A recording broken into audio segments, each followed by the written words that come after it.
जादुई घड़ा। एक गांव में चंद्रा नामक एक आदमी रहता था। वह एक अमीर परिवार से था, परंतु उसने अपने परिवार की सारी संपत्ति खो दी। इस नुकसान के कारण वह अपने गांव के पास वाली जमीन पर अपने परिवार के साथ बस गया, जहां वो खुद सब्जी उगाता था।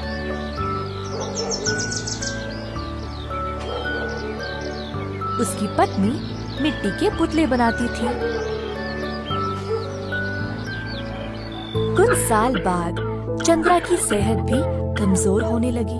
एक दिन उसने अपने 2 आलसी जुड़वा बेटों को बुलाकर कहा,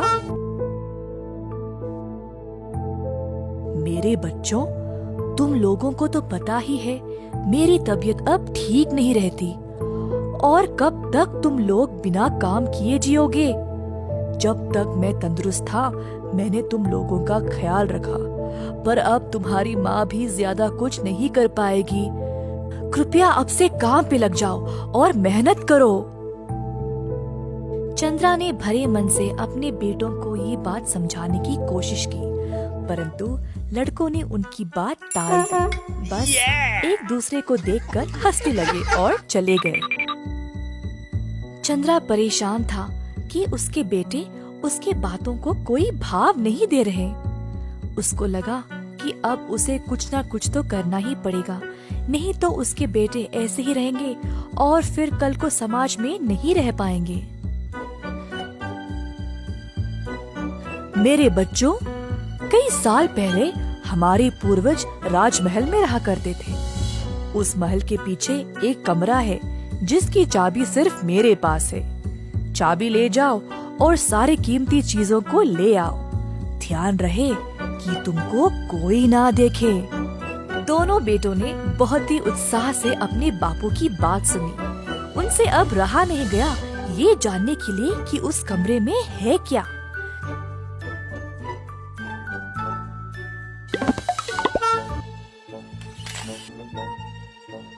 जब वे वहाँ पहुँचे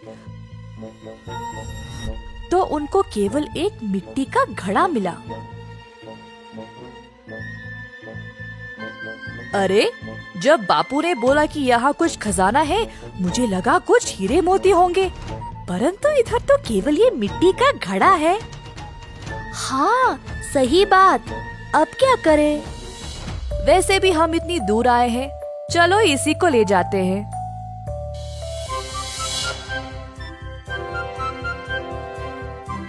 लड़के घर वापस आए घड़े के साथ और अपने बापू को सौंप दिया। ये मिट्टी का घड़ा बहुत ही अनोखा है।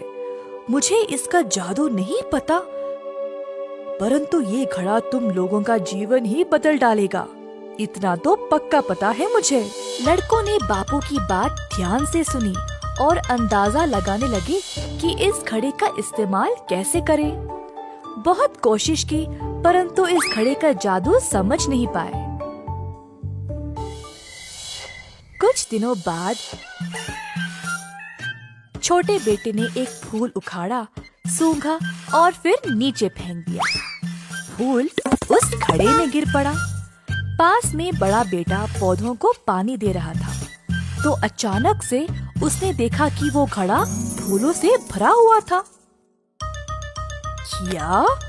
पानी डालने पर इतने सारे फूल खिल उठे? चलो हम इनको बेच के खूब पैसे कमाएंगे। दोनों बेटे बाजार गए और सारे फूल बेच दिए। अपनी कमाई लेकर घर वापस आ गए। जब उनको घड़े की विशेषता का एहसास हुआ तो वे बहुत खुश थे। दिन पे दिन वे घड़े का जादू का इस्तेमाल करने लगे। बहुत सारे सब्जी और फूल बेच के पैसे कमाने लगे।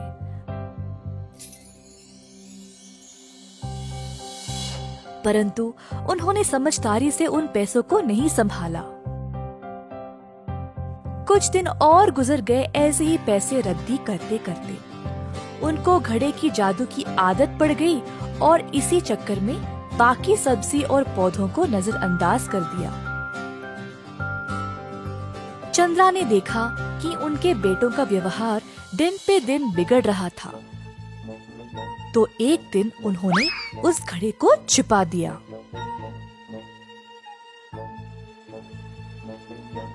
रोज की तरह दोनों बेटे घड़े को लेने आए, परंतु उनको वो मिला ही नहीं।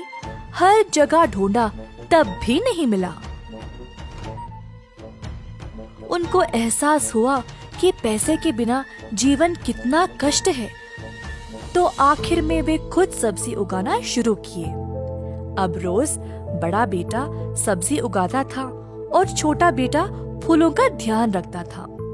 जो कुछ थोड़ा बहुत फसल निकलती थी, उसको बेचकर पैसे कमाते थे।